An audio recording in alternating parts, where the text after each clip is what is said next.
பால் பாலபாஸ்கரன் கொடுக்கும் சிலுவையின் செய்தியை கேட்டுக்கொண்டிருக்கும் சகோதர சகோதரிகளையும் நண்பர்களையும் இச்செய்தி மூலமாக சந்திப்பதில் பெரும் மகிழ்ச்சி அடைகிறோம். தாம் ஒருவரே ஞானமுள்ளவருமாயிருக்கிற தேவனுக்கு இயேசு கிறிஸ்துவின் மூலமாக என்றென்றைக்கும் மகிமையும் கனமும் உண்டாவதாக. ஆமீன்.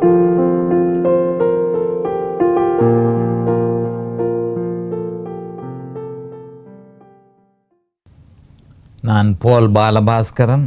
நான் ஒரு இவாஞ்சலிஸ்ட்.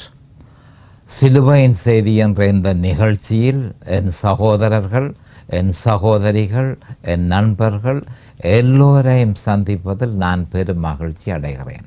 இந்த அருமையான நேரத்தை கர்த்தராகிய இயேசு கிறிஸ்து எங்களுக்கு ஒதுக்கி தந்தார். அவருடைய வேத வார்த்தைகளை உங்களோடு பகிர்ந்து கொள்வது எனக்கு மிகுந்த சந்தோஷத்தை அளிக்கிறது என்பதை நீங்கள் நிச்சயமாக அறிய வேண்டும். அதே மாதிரியான ஒரு சந்தோஷம் உங்களுக்குள்ளேயும் இருக்கும் என்று சொல்லி நான் நிச்சயமாக நம்புகிறேன். சிலுவையின் செய்தி, முக்கியமாக இந்த சிலுவையின் செய்தியில் நோக்கம் இறுதியில் ரோமர் 6, ரோமர் 7, ரோமர் 8 அதிகாரம் ஆகிய 3 அதிகாரங்களையும் பிரசங்கிப்பதே சிலுவையின் செய்தியினுடைய முக்கியமான நோக்கம். இப்பொழுது நாம் வெகு அண்மையில் ரோமர் அதிகாரத்துக்கு கிட்ட நாங்கள் வந்திருக்கிறோம். மேலெழுந்த வாரியாக 1-2 வேத வாக்கியங்களை நான் பார்த்து அதை நான் பிரசங்கித்து அதற்கு பின்பு ரோமர் ஆட்டோமேட்டிக்கலாக நாங்கள் ரோமர் அதிகாரத்துக்குள்ள நுழையக்கூடிய வாய்ப்பு நிச்சயமாக உண்டு என்பதை நாம் அறிந்து கொள்ள வேண்டும். இப்பொழுது மிகவும் அண்மையாக வந்திருக்கிறோம். அப்போ அதற்கும் சில அடிப்படை வேத வாக்கியங்களை பாவிக்க வேண்டியதாக இருக்கிறது. 1 கொரிந்தியர் 2:2 ஏற்கனவே நான் பாவித்தேன். அதற்கு பின்பு 2ஆவதாக மிகுந்த முக்கியத்துவம் வாய்ந்த ஒரு வேத வாக்கியம் லூக்கா 19:41-44 அந்த வேத வாக்கியத்தை பற்றி பார்ப்போம். அவர் சமீபமாய் வந்தபோது லூக்கா 19:41-44 அவர் சமீபமாய் வந்தபோது நகரத்தை பார்த்து அதற்காக கண்ணீர் விட்டு அழுது, எருசலேம் நகரத்தை அதற்காக கண்ணீர் விட்டு அழுது, உனக்கு கிடைத்த இந்த நாளாகிலும் உன் சமாதானத்துக்கு ஏற்றவைகளை நீ அறிந்திருந்தாயானால். இவ்வளவு தெளிவாக சொல்லியிருக்கிறார். உனக்கு சமாதானம் நீ அறிகிறதால தான் இருக்கே தவிர ஏதாவது ஒன்று செய்கிறதாலே அல்ல. தேவனுடைய வார்த்தைகளை அறிகிறதிலேயே சமாதானம் தங்கி இருக்கிறது என்பதை தெளிவாக நாம் அறிந்து கொள்ள வேண்டும். நீ அறிந்திருந்தாயானால் நலமாயிருக்கும். இப்பொழுதோ அவைகள் உன் கண்களுக்கு மறைவாயிருக்கிறது. உன்னை சந்திக்கும் காலத்தை நீ அறியாமல் போனபடியால் சத்துருக்குள் உன்னை சூழ மதில் போட்டு உன்னை வளைந்து கொண்டு எப்பக்கத்திலும் உன்னை நெருக்கி உன்னையும் உன்னில் உள்ள உன் பிள்ளைகளையும் தரையாக்கி போட்டு உன்னிடத்தில் ஒரு கல்லின் மேல் ஒரு கல்லிராதபடிக்கு செய்யும் நாட்கள் வரும். அப்போ இந்த வேத வாக்கியத்தை கடந்த செய்தியிலேயும் இந்த வேத வாக்கியத்தை அடிப்படை வேத வாக்கியமாக எடுத்து ஒரு மிக முக்கியமான ஒரு கருத்தை நான் உங்களோடு பகிர்ந்து கொண்டேன். இப்பொழுதும் ஒரு மிக முக்கியமான கருத்தை உங்களோடு பகிர வேண்டி இருப்பதனால் இந்த வேத வாக்கியத்தை தொடர வேண்டியதாக இருக்கிறது. அப்போ முக்கியமாக நாங்கள் அறிந்து கொள்ள வேண்டிய விஷயம் என்னன்றதை நாங்கள் பார்த்து கொள்வோம். அந்த மிக முக்கியமான விஷயம் என்னன்னு சொன்னால் 2 மிக முக்கியமான வசனங்களை நாங்கள் பார்த்து கொள்ள வேண்டும். 1 19:42 லூக்கா 19:42 உனக்கு கிடைத்த இந்த நாளாகிலும் உன் சமாதானத்துக்கு ஏற்றவர்களை நீ அறிந்திருந்தாயானால் முதலாவது. 2வது லூக்கா 19:43 உன்னை சந்திக்கும் காலத்தை நீ அறியாமல் போனபடியால். இந்த 2 மிக முக்கியமான வேத வார்த்தைகளை நான் உங்களோடு பகிர்ந்து கொள்ள வேண்டியதாக இருக்கிறது.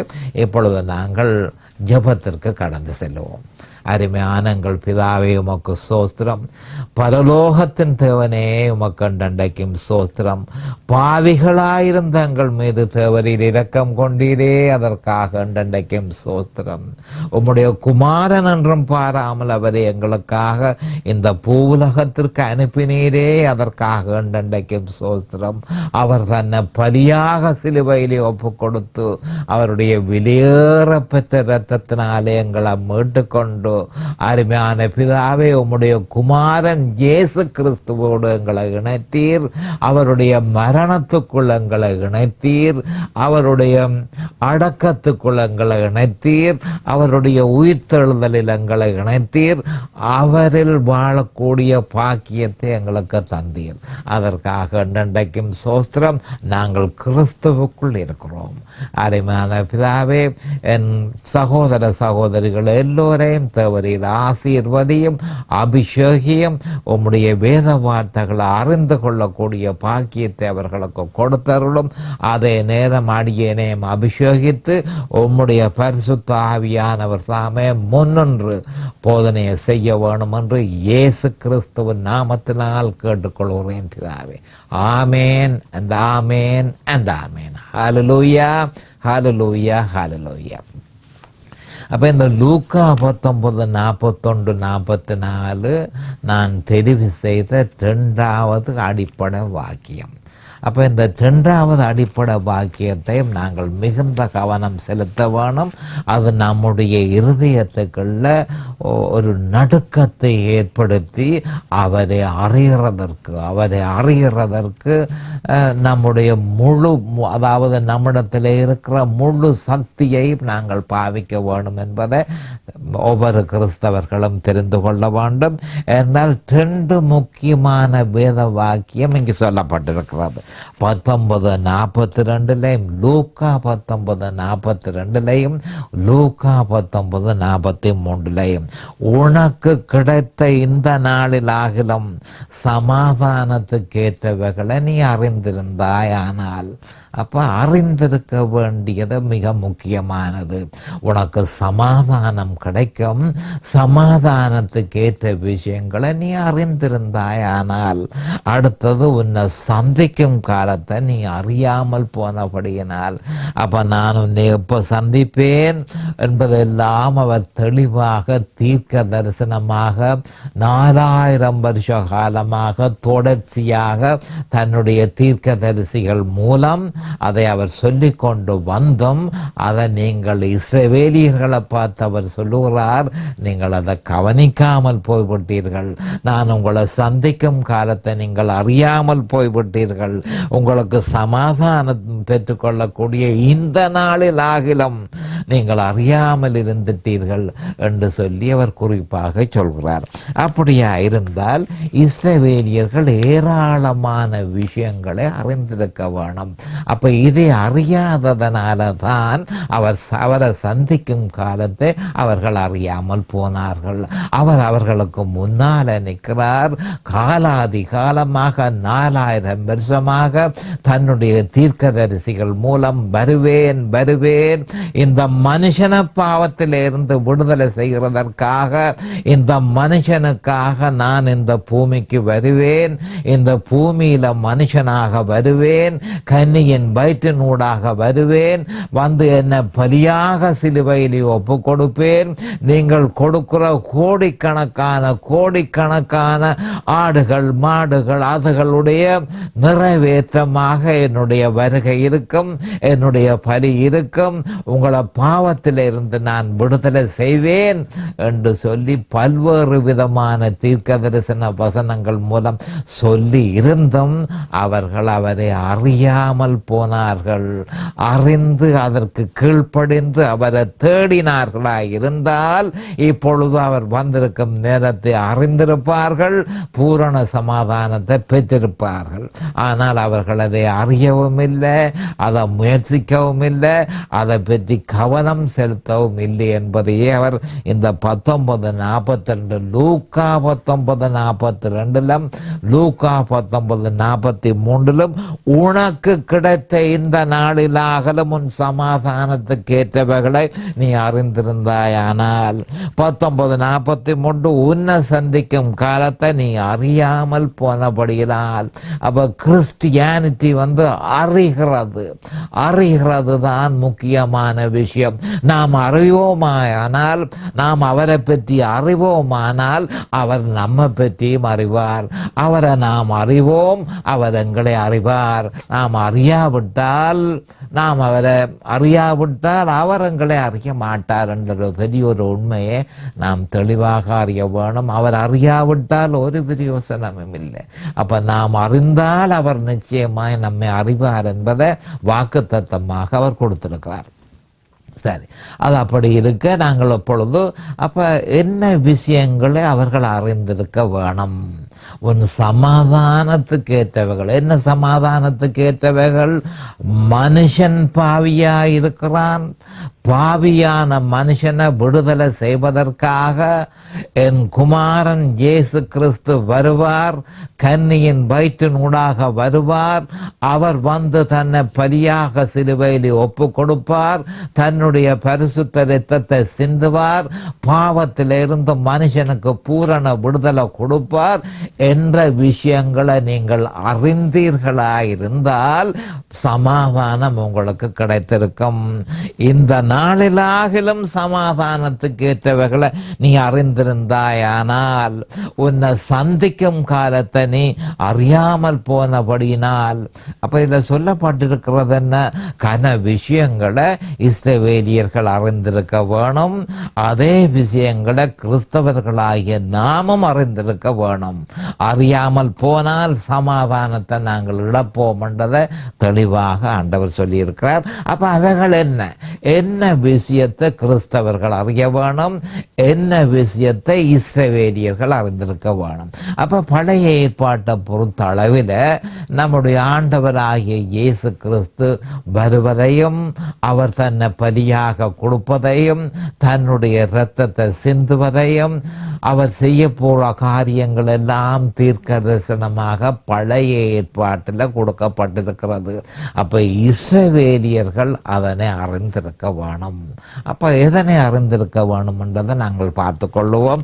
ஒவ்வொன்றாக பார்த்து கொள்வோம். முதலாவதாக அறிந்திருக்க வேண்டிய விஷயம், ஆதியாகமம் 3:15 தேவன் ஸ்திரியின் வித்தாக வருவார் என்பதை அவர்கள் அறிந்திருக்க வேணும். ஆதியாகமம் 3:15 மிக முக்கியமான ஒரு தீர்க்க தரிசனம். நான் ஸ்திரி மூலம் இந்த பூலோகத்துக்கு வந்து மனுஷன பாவத்தில் இருந்து விடுதலை கொடுப்பேன், மனுஷனாக நான் வருவேன் என்று சொல்லி ஆதியாகமம் 3:15 கூறியிருந்தார். ஆனால் இஸ்ரவேலியர்கள் அதனை அறியவில்லை. அறிந்திருந்தார்கள், ஆனால் அவர் இப்படி சொல்லி இருக்க மாட்டார். இரண்டாவதாக ஏசாயா 7:14 கன்னிகை கற்பவதியாகிய ஒரு குமாரன பெறுவாள் என்பதனையும், அவரே இமானுவேல் என்பதனையும் அவர் சொல்லியிருந்தார். அப்ப ஏசாயா 7:14 என்ன சொல்லப்பட்டிருக்கிறது? ஒரு கன்னிகை கற்பவதியாவாள். அதாவது ஸ்திரியின் வித்து அந்த கன்னியின் மூலமாக வருவார். மனுஷன் மூலமாக, சாதாரண மனுஷர்கள் மூலமாக, அதாவது ஆண் பெண் உறவின் மூலமாக அவர் வரமாட்டார். அப்படி அவர் வந்தால் அந்த பாவத்தை உள்ளவராக அவரும் வருவார். அவர் அந்த பாவம் இல்லாதவராக, மனுஷர்களுடைய உறவு, சரீர உறவுகள் ஒன்றும் இல்லாதபடிக்கு கன்னியின் வயிற்றினூடாக பாவம் இல்லாதவராக வருவார் என்றதை ஏசாயா 7:14 ஏசாயா தீர்க்க தரிசனமாக சொல்லியிருந்தான். கன்னிகை கற்பவதியாகி ஒரு குமாரன பெறுவாள் என்பதனையும், அவரே இமானுவேல், தேவன் அவரே என்பதனையும் ஏசாயா சொல்லியிருந்தான். இதனை இஸ்ரவேலியர்கள் அறியாமல் போயிருந்தார்கள். மூன்றாவதாக 2 சாமுவேல் 7:16-19 தாவீதன் வம்சத்தின் ஊடாக நான் வருவேன் என்று சொல்லி அவர் சொல்லியிருந்தார். இதனை இஸ்ரவேலியர்கள் அறியாமல் போனார்கள். ஆதியாகமம் 12:3 பூமியின் வம்சங்கள் எல்லாம் உனக்குள் ஆசீர்வதிக்கப்படும் என்று ஆபிரகாமுக்கு தீர்க்க தரிசனமாக சொன்னதை இஸ்ரவேலியர்கள் அறியாதிருந்தார்கள். மிக 5:2 எப்பாபிராத்தா எனப்பட்ட பெத்லகேமே, எப்பாபிராத்தா எனப்பட்ட பெத்லகேமே, இஸ்ரவேலை ஆளப் போகிறவர் உன்னிடத்தில் இருந்து புறப்பட்டு என்னிடத்தில் வருவார் என்ற தீர்க்க தரிசனத்தை இஸ்ரவேலியர்கள் அறியாமல் இருந்தார்கள். ஓசியா 11:1 எகிப்தில் இருந்து என்னுடைய குமாரனை வரவழைத்தேன் என்ற தீர்க்க தரிசனத்தை இஸ்ரவேலியர்கள் அறியாமல் இருந்தார்கள். ஏசாயா 9:6 நமக்கு ஒரு பாலகன் பிறந்தார், நமக்கு ஒரு குமாரன் கொடுக்கப்பட்டார் என்ற தீர்க்க தரிசனத்தை அறியாமல் இருந்தார்கள். தானியேல் 9:26 62 வாரங்களுக்கு பின்பு மேசியா சங்கரிக்கப்படுவார் என்ற தீர்க்க தரிசனத்தை இஸ்ரவேலியர்கள் அறியாமல் இருந்தார்கள். சங்கீதம் 22 சிலுவையிலே அவர் அனுபவிக்கிற வேதனைகள் தெளிவாக சொல்லப்பட்டிருக்கிறது. அதனை இஸ்ரவேலியர்கள் அறியாமல் இருந்தார்கள். ஏசாயா 53 இயேசு கிறிஸ்து தன்னை பலியாக ஆட்டுக்குட்டியாக உலகத்தின் பாவங்களை சுமந்து தீர்க்கிற தேவ ஆட்டுக்குட்டியாக தன்னை பலியாக கொடுப்பார் என்பதை இஸ்ரவேலியர்கள் அறியாமல் இருந்தார்கள். ஏசாயா 56 கவனமாக கேட்டுக்கொள்ளுங்கள். அடிக்கிறவனுக்கு என் முதுகையும் தாட மயிர பிடுங்குகிறவனுக்கு என் தாடைகளை ஒப்பு கொடுத்தேன், அவமானத்துக்கும் உமிழ்நீருக்கும் என் முகத்தை மறைக்கவில்லை என்ற தீர்க்க தரிசனத்தை இஸ்ரவேலியர்கள் அறியாமல் இருந்தார்கள். சகரியா 11:3 நான் அந்த 30 வெள்ளிக்காசு எடுத்து அவைகளை குயவனுக்கென்று கர்த்தருடைய ஆலயத்தில் எறிந்து விட்டேன் என்ற தீர்க்க தரிசனத்தை இஸ்ரவேலியர்கள் அறியாதிருந்தார்கள். சகரியா 12:10 தாங்கள் குத்துன என்ன நோக்கி பார்த்து ஒருவன் தன் ஒரே போரானவனுக்காக புலம்புகிறது போல, ஒருவன் தன் தலைச்சன் பிள்ளைக்காக துக்கிப்பது போல எனக்காக மனம் கசந்து துக்கிப்பார்கள் என்ற தீர்க்க தரிசனத்தை இஸ்ரவேலியர்கள் அறியாமல் போனார்கள். லேவியர் 14:7 உயிருள்ள குருவிய வெளியிலே விட்டுவிட கடவன் என்பதன் மூலம் அவருடைய உயிர்த்தெழுதலை பற்றி சொல்லப்பட்டிருக்கிறது. அந்த தீர்க்க தரிசனத்தை அவர்கள் அறியாமல் போனார்கள். இது பழைய ஏற்பாட்டில் சொல்லப்பட்டிருக்கிறது. இப்படியாக பிரபுவாகிய மேசியாவை பற்றியும் அவர் சிலுவையிலே என்ன செய்வார் என்பதை பற்றியும் அநேக தீர்க்க தரிசனங்கள் பழைய ஏற்பாட்டில் கொடுக்கப்பட்டிருக்கிறது. அது ஒன்றையும் இஸ்ரவேலியர்கள் அறியாதிருந்தபடியினால் தான் 19:43 லூக்கா 19:43 உன்னை சந்திக்கும் காலத்தை நீ அறியாமல் போனபடியினால், அடுத்ததாக உன்னை சந்திக்கும் காலத்தை நீ அறியவில்லை, உன் சமாதானத்துக்கு ஏற்றவர்களை நீ அறியவில்லை என்று சொல்லி லூக்கா 19:41 44 வரையும் நம்முடைய ஆண்டவராகிய இயேசு கிறிஸ்து இஸ்ரவேலியர்களுக்கு சொல்லியிருந்தார், இதோ நான் உங்களுக்கு முன்பாக இருக்கிறேன், நான் வருவேன் என்பதை நீங்கள் அறியவில்லை, அதற்காக நீங்கள் காத்திருக்கவில்லை. அப்ப அந்த நேரம் கிடைக்க போற ஒரு சமாதானத்தை நீங்கள் விரும்பவும் இல்லை. ஆனபடியால் இந்த ஆலயம் முற்று முழுதுமாக நொறுக்கப்படும் என்று சொல்லி அவர் தீர்க்க தரிசனமாக சொல்லப்பட்டிருக்கிறார். அப்ப கவனமாக நாங்கள் கேட்டுக்கொள்ள வேண்டிய ஒரு மிக முக்கியமான விஷயம், இந்த தீர்க்க தரிசனத்தை அவர்கள் கேட்காமல் போனபடியினால், அறியாமல் போனபடியினால், அந்த வசனங்களுக்கு அவர்கள் கீழ்ப்படியாமல் போனபடியினால் அவர்களுக்கு ஒரு பாரிய ஒரு தீர்ப்பை, வேதனைக்குரிய ஒரு தீர்ப்பை நம்முடைய ஆண்டவராகிய இயேசு கிறிஸ்து கொடுத்திருந்தார். அப்ப 14:7 7 அவர், அதாவது மத்தேயு 14:7 அவர் என்ன சொன்னார் என்று சொன்னால், மனம் திரும்புங்கள். இந்த பூமியில் அவர் வந்திருக்கும் பொழுது மனம் திரும்புங்கள், பரலோக ராஜ்யம் சமீபமாயிருக்கிறது. நான் தான் அந்த பரலோக ராஜ்யம். மனம் திரும்புங்கள், அறியாததற்கு நீங்கள் மன்னிப்பு கேட்டு தேவனிடத்தில் திரும்புங்கள். நான் பரலோக ராஜ்யம், பரலோக ராஜ்யத்துக்குள்ள நீங்கள் பிரவேசிங்கள் என்று சொல்லி மத்தேயு 4:17 அவர் தன்னுடைய பிரசங்கத்தை அவர் ஆரம்பித்திருப்பதை மத்தேயு 4:17 ஒரு கவனம் பார்த்து கொள்ளுவோம். மத்தேயுவில் 4ஆம் அதிகாரத்தில் அவர் சொல்லும் பொழுது, குறிப்பாக நான் நினைக்கிறேன் இதை, மத்தேயு 4ஆம் அதிகாரத்தில், ஹல்லேலூயா, தேங்க் யூ ஜீசஸ், 17ஆம் வசனத்தில் தெளிவாக அவர் சொல்லியிருக்கிறார், மனம் திரும்புங்கள், பரலோக ராஜ்யம் சமீபமாயிருக்கிறது. அதாவது நான் தான் பரலோக ராஜ்யம், இதோ நான் சமீபமாயிருக்கிறேன். நீங்கள் ஏதாவது தவறு, நீங்கள் ஏராளமான தவறுகளை விட்டிருக்கிறீர்கள், அதுகள் எல்லாத்துக்கும் நீங்கள் மனம் திரும்பி என்னிடத்தில் வாருங்கள், இதோ உங்களுக்கு முன்பாக நான் இருக்கிறேன் என்று சொல்லி தெளிவாக சொல்லியிருக்கிறார். அப்போ இஸ்ரவேலியர்களோ ஏதனையும் அறியவில்லை. ஏசையாவின் தீர்க்க தரிசனம் அவர்களிடத்தில் முற்று முழுதுமாக நிறைவேறி இருக்கிறத நிமித்தம் ஆவிக்குரிய கண்கள் மூடப்பட்டு, ஆவிக்குரிய செவிகள் மூடப்பட்டு, இருதயம் மந்த இருதயமாக்கப்பட்டதன் நிமித்தம் எதனையும் அவர்கள் அறியவில்லை. இதன் பிரதிபலன் என்ன? நாசமும் மோசமும் நிர்பந்தமும் அழிவும் அவர்களை பின்தொடர்ந்தது. கிறிஸ்துவுக்கு பின் 70ஆம் நூற்றாண்டில் ஆலயம் முற்றும் முழுதுமாக நொறுக்கப்பட்டது. ஆலயம் மணல் மேடுகள் ஆக்கப்பட்டது. எருசலேம் மணல் மேடுகள் ஆக்கப்பட்டது. உன்னிலுள்ள புள்ளகள் தரையாக்கி போடப்படுவார்கள்.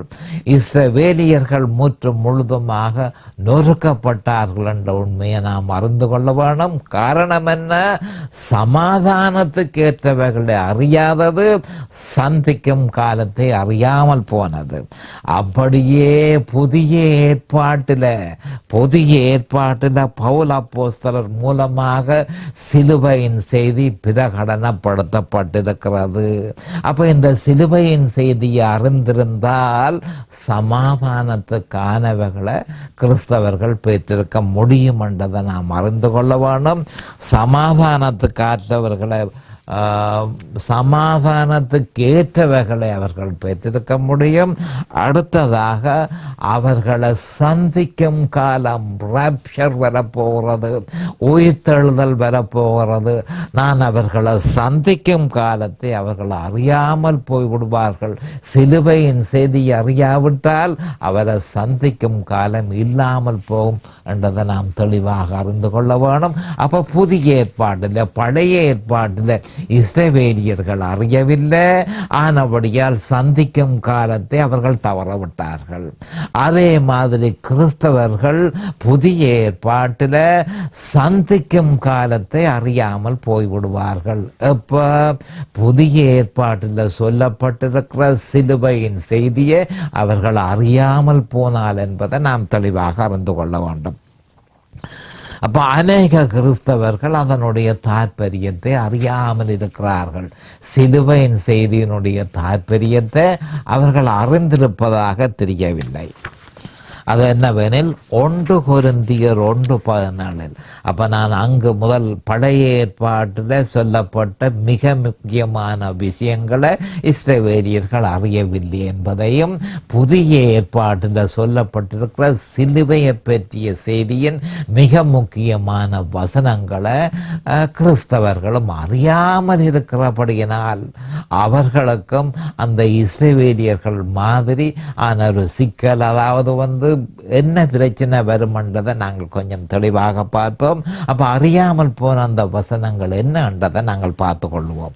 1 கொரிந்தியர் 1:17 சொல்லப்பட்டிருக்கிற வசனத்தை அவர்கள் அறியாதிருக்கிறார்கள்.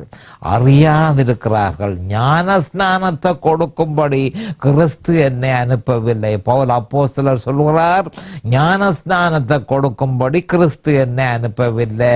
தண்ணீரில் ஞானஸ்நானத்தை கொடுக்கிறதற்காக நான் இங்கு வரவில்லை. கொரிந்தியர்களுக்கு சொல்லப்படுகிறது, சுவிசேஷத்தை பிரசங்கிக்கவே அவர் என்னை அனுப்பினார். கிறிஸ்துவின் சிலுவை வீணாய் போகாதபடிக்கு சாதுரிய ஞானம் இல்லாமல் பிரசங்கிக்கவே அனுப்பினார் என்பதென கிறிஸ்தவர்கள் அறியவில்லை. அவர்கள் ஞானஸ்நானத்தை தண்ணீரில் ஞானஸ்நானத்தில் கவனம் செலுத்துகிறார்களே தவிர கிறிஸ்துவுக்குள் ஞானஸ்நானத்தில் அவர்கள் கவனம் செலுத்தவில்லை. அப்ப சுவிசேஷத்தை பிரசங்கிக்கவே நான் வந்தேன், அதற்குத்தான் முக்கியத்துவம் கொடுக்க வேணும். ஏன்? கிறிஸ்துவின் சிலுவை வீணாய் போகாதபடிக்கு சிலுவைதான் முக்கியமான ஒரு விஷயம் என்று சொல்லி பவுல் அப்போஸ்தலர் சொல்லி இருந்தார். ஆனால் அநேகமானவர்கள் வந்து ஞானஸ்நானத்தில் கவனம் செலுத்துகிறத நாம் அறிந்திருக்கிறோம். அடுத்தது 1 கொரிந்தியர் 1:18 பார்க்கும் பொழுது, சிலுவையை பற்றிய உபதேசம் கெட்டு போகிறவர்களுக்கு பைத்தியமாயிருக்கிறது, ரட்சிக்கப்படுகிற நமக்கோ அது தேவ பலனாய் இருக்கிறது என்பதை அதிகமான கிறிஸ்தவர்கள் அறியாமல் இருக்கிறார்கள்.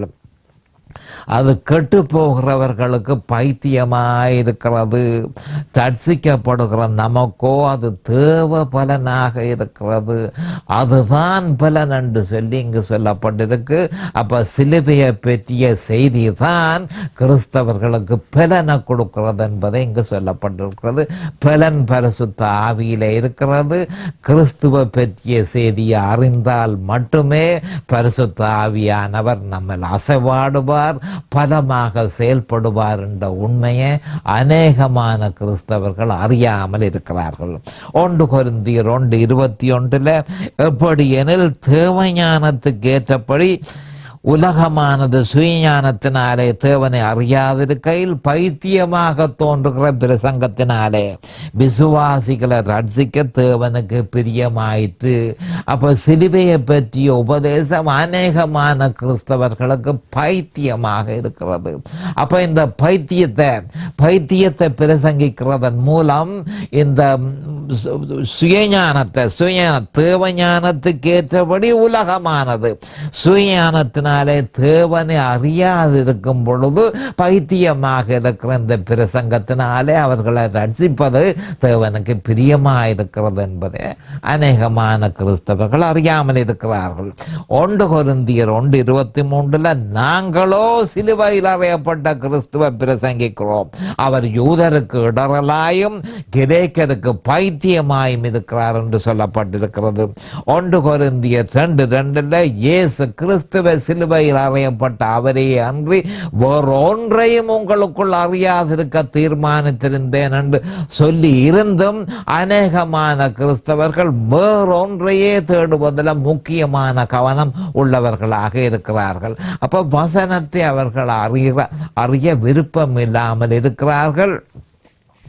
மற்றது கலாத்தியர் 6:17 நாம் பார்க்கும் பொழுது, நானோ நம்முடைய கர்த்தராகிய இயேசு கிறிஸ்துவின் சிலுவையை குறித்தே அன்றி வேறொன்றையும் குறித்து மேன்மை பாராட்டாதிருப்பேனாக. அவரால் உலகம் எனக்கு சிலுவையில் அறை கொண்டிருக்கின்றது, நானும் உலகத்திற்கு சிலுவையில் அறை கொண்டிருக்கிறேன் என்று சொல்லி பவுல் அப்போஸ்தலர் சொல்லியிருக்கிறார். வேறொன்றையும் குறித்து மேன்மை பாராட்டாதிருப்போமாக என்று சொல்லப்பட்டிருக்க கிறிஸ்தவர்கள்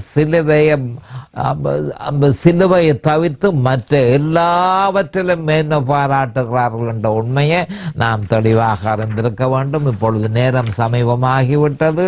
அடுத்த செய்தியில் நான் உங்களை சந்திக்கும் பொழுது இது பற்றி விவரமாக நாங்கள் பார்ப்போம்.